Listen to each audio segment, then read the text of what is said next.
نحمدہ ونصلی ونسلم علی رسولہ الکریم۔ ایک شخص نے سوال کیا کہ میں نے خواب کے اندر قیامت دیکھی ہے،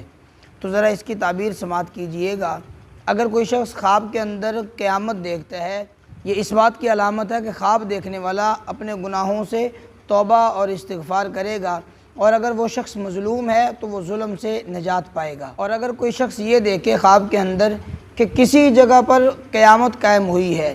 تو یہ اس بات کی علامت ہے کہ وہاں پر عدل و انصاف کا دورہ ہوگا، اور وہاں کے جتنے بھی مظلومین ہیں اللہ کریم ان کی مدد فرمائے گا، اور وہاں پر جتنے بھی ظالم ہیں اللہ ان سے انتقام لے گا۔ اور اگر کوئی شخص خواب کے اندر قیامت کی کوئی سی علامت دیکھتا ہے، اور وہ خواب دیکھنے والا اگر تو وہ بادشاہ ہے، اگر تو وہ حاکم ہے، تو یہ اس بات کی علامت ہے کہ لوگ اس کے تابع ہوں گے، اس کی اطاعت کریں گے، اس کی فرما برداری کریں گے، اور یہ خواب اس شخص کے لیے خوشخبری ہے۔ اور اگر بادشاہ کے علاوہ، حاکم کے علاوہ کوئی اور آدمی یہ خواب دیکھتا ہے کہ کسی جگہ پر کوئی قیامت کی علامت ظاہر ہوئی ہے، تو یہ اس شخص کے لیے شرمندگی کی علامت ہے۔